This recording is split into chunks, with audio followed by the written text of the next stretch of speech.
Hey guys, today I'm going to talk about a topic that you are going to absolutely love.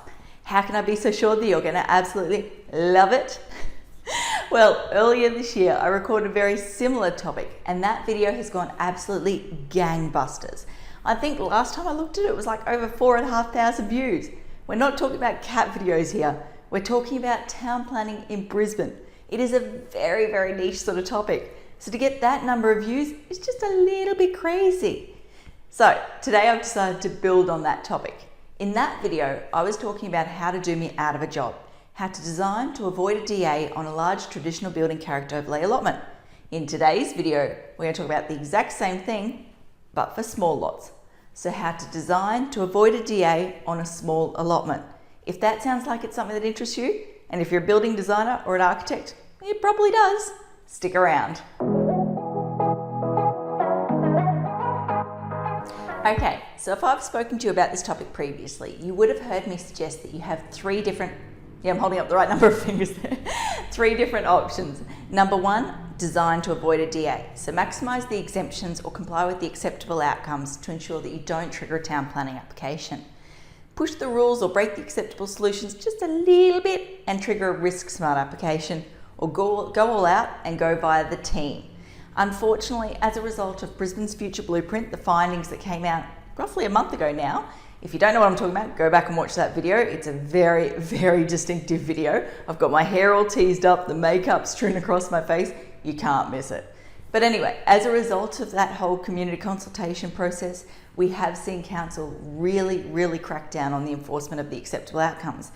As a result, just pushing those AOs just slightly is no longer deemed to be low risk. As a result, that middle option, that risk smart application, has basically disappeared.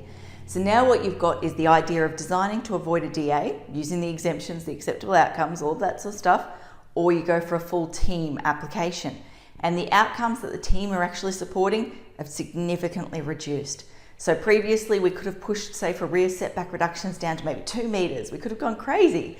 These days, unfortunately, council is trying to hold strong and get as close to that 6 metre mark, just as an example. So yeah, really, you've got the two options. As a result of having those two options and a reduced sort of possibility or chance of success in the second option, it really does, what am I trying to say here? Make you want to favour, push you towards, that's probably a better way of saying it, push you towards the first option, designing to avoid a DA. So this is why this stuff is so critical at the moment. So let's jump straight into it. I've got my pretty little diagram here, or diagrams I should say. Okay, let's start with this one first. Let's go carport, and specifically 3 by 6. So you can do a carport that is 3 metres wide by 6 metres long. That is measured post to post. So the outer edge of the post to the outer edge of the post. Eaves can hang over that. Now, if you watched our traditional building character overlay version, that's a bit of a mouthful. If you watched the version that I did of that video earlier this year, you would have heard me say that eaves can hang over that, like I just said. And most people question then, okay, what is an eave? Well, I'd probably say the minute you go up to 600, yeah, that's an eave. The minute you go over 600, that technically becomes an awning. So you could go 3 by 3, or sorry, 3 metres wide, post to post, with a 600 eave on one side and a 600 eave on the other side to get yourself that little bit extra width. Okay, so carport.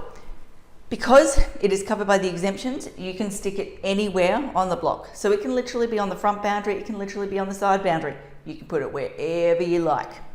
Okay, number 2, walkway. Specifically, it needs to be 1.3 wide and 3 metres high. Okay, so you can do a covered walkway linking building components. So linking the carport to the house, or what's another example? The house to a patio, something like that, as long as it is no more than 1.3 metres in width and 3 metres in height. Those are your limits to work within. Okay, let's come down here. Gate, house, SE. Now that one is 3 meters squared and 3 meters high. So you can do a gatehouse, a covered sort of entry structure, anywhere on the property. Again, everything I'm talking about here isn't subject to the side boundary setback requirements, so we can go anywhere on the property, as long as it is no more than 3 square meters in area and 3 meters in height. Okay, what are we going to do next? Let's go up here. Pools. Very simple one. There is no restrictions on that one. So if you're looking at traditional building character overlay as a comparison, the requirements do state that it needs to be in ground. We don't have that specification when it comes to small lots, which is a nice little thing. So yeah, you could have a pool that is hundreds of square meters in size if you want. Well, no, actually, then I'd start to question whether it was domestic in scale, whether it was a dwelling house pool, or whether it was a commercial pool. Yeah, let's not go down that path. In theory, it can be any size. There is no restrictions there. Okay, and then shade. I won't put S, let's shorten it, I'm getting a bit lazy now. What's the size requirements? 10 square meters and 3 meters height. So you can do an associated shade structure, so a shade structure that is associated with the pool up to 10 square meters in area, so that's roofed area, and 3 meters in height. Again, associated is the key. Just like down here with the walkway, linking building components is the key to catch on to. Okay, let's come up here. This one we use a lot. Patio. So a 16 square meter patio. That 16, oh, that sounds a bit weird. 16 square meter patio. Essentially, that covers the roofed area. So you could have a 20 square meter patio, but you just got to make sure the roofed area component is no more than 16 square meters. So you could have an uncovered portion if you wanted. Okay, we're actually speeding through these pretty quickly. What's this one back here? Let's go shed. And that's 10 meters squared and 3 meters high. So you can do a shed. Again, I keep repeating myself over and over again here, but anywhere on the property. So literally in that very back corner of the property, if you wanted, up to 10 square meters in area and a maximum of 3 meters in height. What have I missed? We'll come back to that one because that's a juicy one. Let's go ENCLOSE under. So there is an exemption that allows you to enclose under the existing dwelling. Again, remember, if you're doing traditional building character overlay, there is a very similar exemption, but it says enclosing under the core of the dwelling. This one just talks about enclosing under the dwelling. It doesn't matter if that dwelling is hard up against the side boundary. You can still enclose under it without any issues. You're sweet.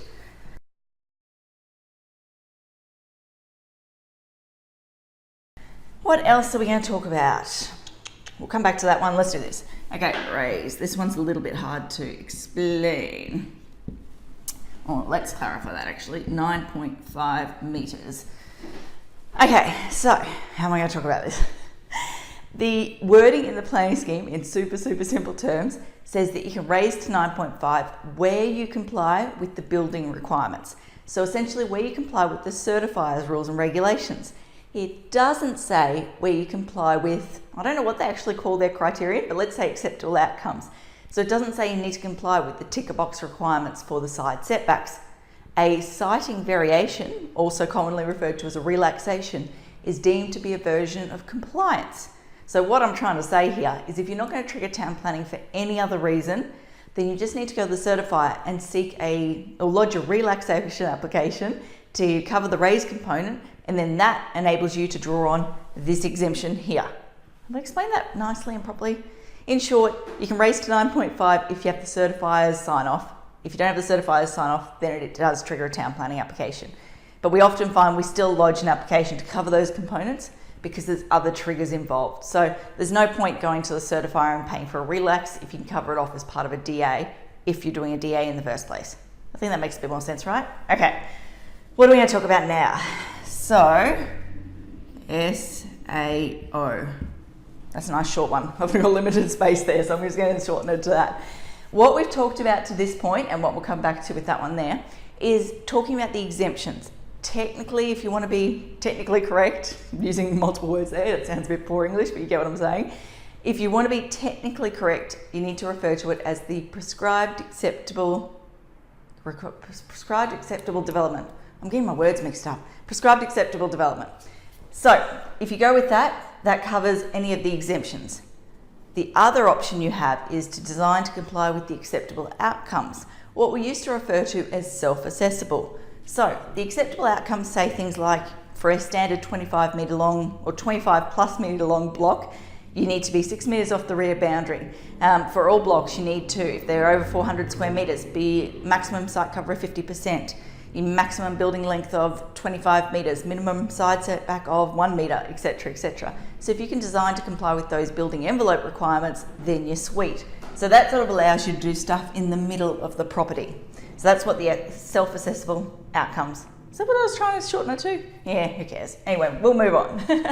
The final one I wanted to cover off was roof on deck. Now, the reason why I've left this to last is it's a little bit of a loophole, and I have a feeling, I don't know whether council's just missed it or what's going on, because it seems a little bit crazy that they've got this one in here. Anyway, there is an exemption that covers building a roof over an existing deck. In theory, you could go and get approval to do a 2-story dwelling with an unroofed deck on top. And then you could come back and do a roof on top of that deck. You've got 3 stories all of a sudden. I don't think that was intended by council, but technically it can be done. So you do the work initially to build the 2 stories plus an unroofed deck under the standard acceptable outcomes. Ticks a box, it's no more than 2 stories in height, it's sweet. Then you come back and use the exemptions to put a roof over that deck. Like I said, creates 3 stories unintentionally. Anyway, nice little one to note. So as you can see here, we've got a bucket load of work that's going on. What I want to talk about now is an option. It is a very rare option, but technically it can come up for blocks that are greater than 15 metres in width. Generally speaking, a small lot is a lot less than 450 square metres in area if it's a front lot. They're generally 10 metres in width. They're not 15 metres in width. So it is rare to come across these. They're more likely to be like corner sites where people have realigned the boundaries. So where they've gone from the 2 rectangle blocks to the 2 square blocks. Anyway, if the block is greater than 15 metres in width, you have another option or alternative to that single width carport. You can do a double width carport, provided you have 1.5 metres minimum to the side boundary, 2 metres minimum to the front boundary, and a crossover that is a maximum of 4.5 metres in width. Just to be clear, a crossover is the portion of driveway between the curb and the front boundary. So yeah, basically if your block is wider than normal, you can do a double width carport, but you still need to be 1.5 off the side, 2 metres off the front, and your crossover needs to not exceed 4.5 metres. So I think that covers all of that stuff. Let me just check my cheat sheet here. So, okay, we need to be clear in saying any of these exemptions are not assessable against the acceptable outcomes within the dwelling house small lot code. So they don't count towards building length, they don't count towards site cover, and as I've been saying over and over again in this video, they are not assessable against the side boundary, front boundary, rear boundary setbacks, which is sweet. Next, okay, let's jump down to stairs. I've had this question a lot lately. Under City Plan 2000, stairs were actually listed as an exemption. So they were one of the things we could have shown on this image. Under City Plan 2014, stairs are not exempt. I'll let that sink in, because everyone's like, what do you mean they're not exempt? I've actually had council town planners say to me, what do you mean? Yep, if you actually sit down there and have a look at the specific wording in the codes and the scheme, you'll see they're no longer listed there. We have literally lodged an application in Red Hill, I think it was about a year ago now, for a set of front stairs, because those front stairs encroached into the front boundary requirements. So they were within 6 metres of the front boundary.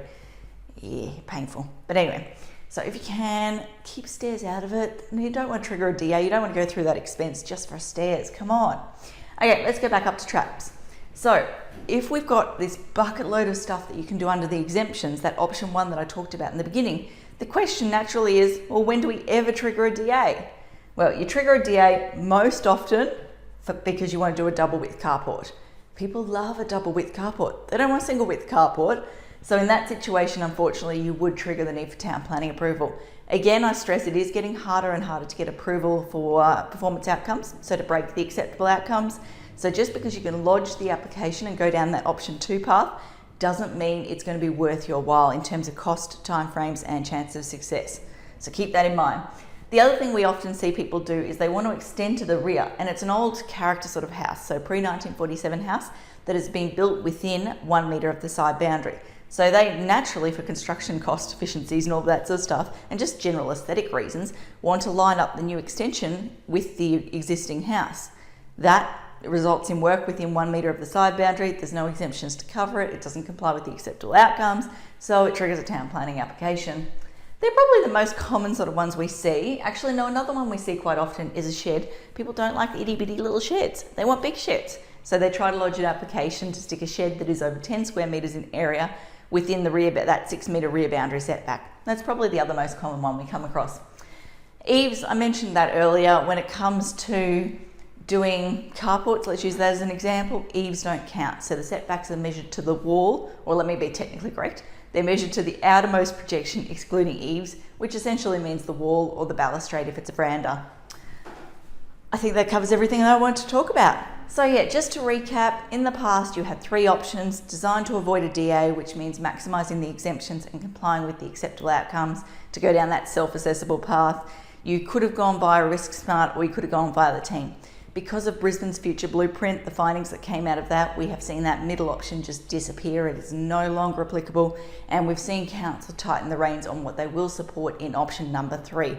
As a result, option number 1 more often is the path you actually need to go down, or the path I would recommend at least you go down.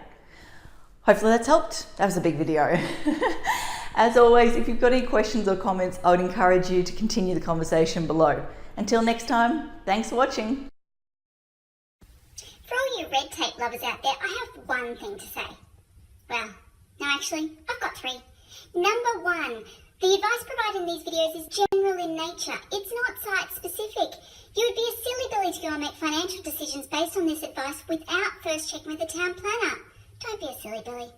Number 2, Brisbane town planning is in no way linked to Brisbane City Council.